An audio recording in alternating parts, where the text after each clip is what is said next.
छातीत दुखत होता. तर आम्ही जे काही टेस्ट करायचे होते ते केले. डॉक्टर सुरेश विजन कार्डिओलॉजिस्ट आहेत ते तेव्हाच आले. त्यांनी त्यांना बघितलं आणि निर्णय घेतला की यांना ICUमध्ये मॉनिटरवरती हे करायला ॲडमिट करायला सांगितलं. आम्ही लगेच त्यांना ICUमध्ये घेऊन गेलो. जे काही औषधं सुरू करायची होती ते आम्ही औषधं सुरू केलं. ते टेस्ट काल पण आले. आज आम्ही निर्णय घेतलं. डॉक्टर सुरेश विजन हे कार्डिओलॉजिस्ट आहेत यांनी निर्णय घेतलं. आम्ही 2 ओपिनियन घेतलं, डॉक्टर नितीन गोखले आणि डॉक्टर भावेश वजीरदार. सर्वांनी निर्णय घेतला की आपल्याला अँजिओ करावं लागणार आहे, गरजेचं आहे. कारण आम्ही जे काल संध्याकाळी CT करोनरी अँजिओ घेतलं होतं त्यात कॅल्शियम स्कोअर एकदम जास्त होतं. जरा मला संपवून द्या. तर CT करोनरी अँजिओमध्ये जे रिपोर्ट आलं होतं त्याच्यानंतर निर्णय घेतलं गेलं की आता आपल्याला करोनरी अँजिओग्राफी करावी लागणार आहे. आणि आज आत्ता आम्ही करोनरी अँजिओग्राफी संपवलंय. डॉक्टर सुरेश विजन अँजिओग्राफीचा रिपोर्ट आणि जे काय आहे ते तुम्हाला समजवतील. नंतर पुढे बघू काय बोलायचं. डिस्चार्ज कधी मिळणार आहे? डिस्चार्ज पहिलं जे आहे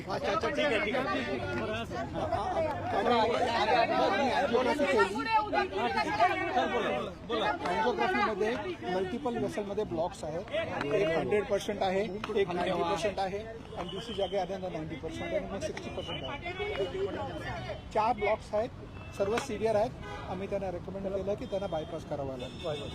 ओके, बायपास सर्जरी करायचं आहे. त्यांचं मन नाही, पण ते विचार करतील, मग आम्हाला सांगतील, मग आपण अरेंज करूया. साधारण बायपास सर्जरी किती अर्जंट करावी लागते? जितका त्यांना त्रास झालेला, त्यांना अनस्टेबल अंजायना होता, जितकं लवकर केलं तितकं बरं. बायपास सर्जरीनंतर त्यांचा मुलगा हॉस्पिटलमध्ये किती दिवसात करता राहू शकतो? तुमच्या मते बायपास सर्जरी केली एखादं बायपास केलं तर बायपासच्या नंतर करीबन 7 दिवस तर राहतात हॉस्पिटलमध्ये. डिस्चार्ज कधी करणार? त्यांना निर्णय घेऊ द्या काय करायचं. एक बायपास केलं तर मग आम्ही सर्जनला बोलावणार, मग अरेंज करणार. तर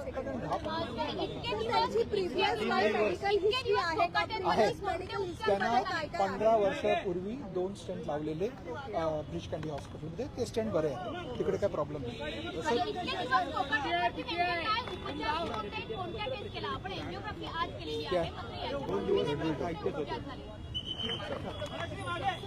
हे बाबा अँजिओग्राफी आता झालेली आहे. त्यांना 4 ब्लॉकेजेस आहेत.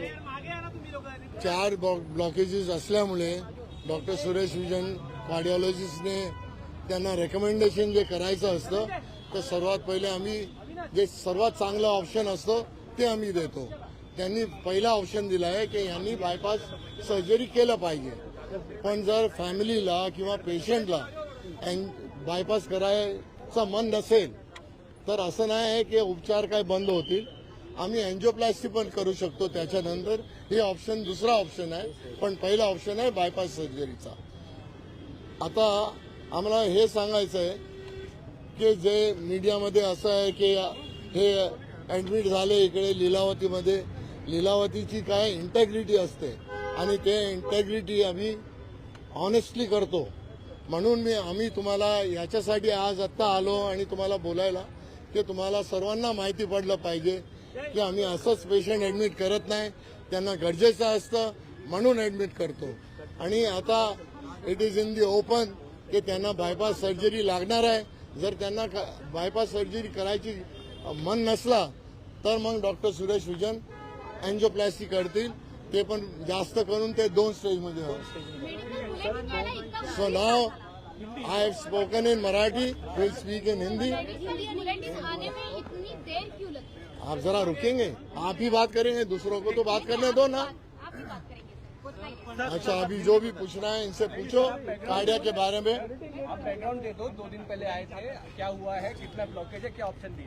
2 दिन से उनके ऊपर क्या ट्रीटमेंट हुआ? अच्छा, 2 दिन पहले लीलावती के कैजुअलिटी में आए. उनको सांस लग रही थी. उनका ब्लड प्रेशर काफ़ी हाई था, 220 110 ब्लड प्रेशर था. उनका हार्ट रेट 115 था. रेस्पिरेटरी रेट 28 था. ऑक्सीजन 98% था और उनको सीवियर हेडेक हो रहा था. तो हमने इमीडिएटली ईसीजी निकालना था, जो टेस्ट करने थे सब कर लिए। उसके बाद डॉक्टर सुरेश विजन ने आके उनको देखा। हम लोग ने निर्णय ले लिया कि ये एक्यूट कोरोनरी सिंड्रोम है और एक्सेलरेटेड हाइपरटेंशन है, जिसके वजह से हम लोगों ने उनको आईसीयू में शिफ्ट किया। आईसीयू में शिफ्ट होने के बाद डॉक्टर सुरेश विजन ने जो मुझ टेस्ट करवाने थे वो करवा लिए। उसके बाद जो दवाइयाँ देनी थी वो भी दवाइयाँ शुरू की। फिर उन्होंने कार्डियोलॉजिस्ट होने की वजह से उन्होंने जो टेस्ट करवाए वो डॉक्टर सुरेश विजन खुद बताएंगे आपको। जब वो आए थे उनके ब्लड टेस्ट किए थे, ट्रोपोनिन जो कार्डियक टेस्ट है वो स्लाइटली एलिवेटेड था, कार्डियोग्राम में थोड़े से चेंजेस थे, इसलिए हमने उनको आईसीयू में एडमिट करके उनको इंट्रावेनस ट्रीटमेंट चालू किया। फेस दिखना दो और उससे वो सेटल हो गए। फिर हमने पूरी एको किया जो कि नॉर्मल था, और फिर बोला कि ये सब हुआ है, स्टेंट लगे हैं, तो एक सीटी एंजियो करके देखा है। सीटी एंजियो में हमको रिपोर्ट्स आई कि ब्लॉक्स हैं, कैल्शियम स्कोर बहुत हाई है, इसलिए हमने आज इनकी एंजियोग्राफी की। आज की एंजियोग्राफी में जैसे मैंने बताया 4 ब्लॉक्स हैं, उसमें से एक 100% है, 2 90% और एक 70%। इसलिए मेरी राय रही है उनको कि आप बाईपास कराइए। अब वो कराने में इतना इंटरेस्ट नहीं रखते, विच इज चॉइस। बट मैंने कहा कि आप सोचिए, विचार करो फैमिली के साथ, फिर हमें बताइए क्या करना है। अकॉर्डिंगली फिर हम प्लान करके उनका बाईपास या एंजियोप्लास्टी जो करना है करेंगे। जो नासिक पुलिस यहाँ पर आई है, क्या उनसे भी आपसे बात कुछ हुई है सर? आप लोगों ने उनके भी रिपोर्ट दिया है? अभी हम आपको उनको देंगे सब डिटेल, तो देन दे कैन टेक। आप लोग इतने उतावले थे कि हमको किसी से बात करने को दिया ही नहीं, तो हम पुलिस को दे देंगे इन्फॉर्मेशन।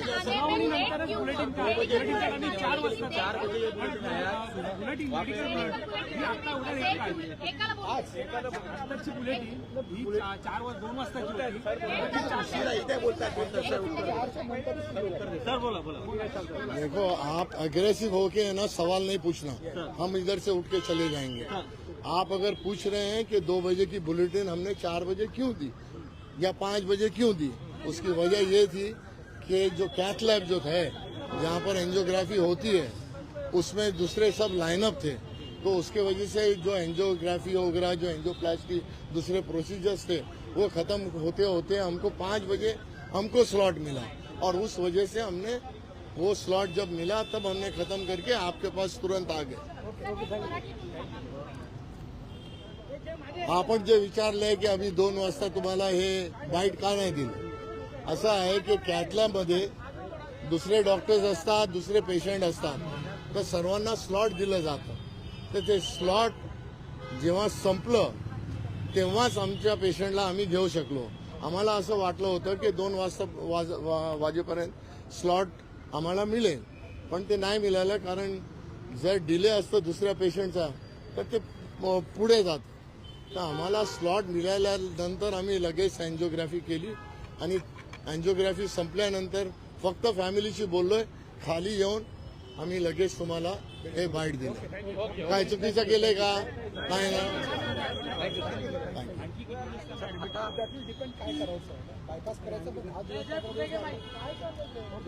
आता ऐसा है कि आप लोग पूछ रहे हैं कि कितने दिन जाने वाले हैं। डॉक्टर साहब ने 2 उनको ऑप्शन दिए। हम अक्सर ऐसा रहता है जो बेस्ट ऑप्शन रहता है वो देते हैं, तो सब में पहला ऑप्शन ये है कि इन्होंने कहा है कि बाईपास सर्जरी करनी चाहिए क्योंकि 4 ब्लॉकेजेस हैं।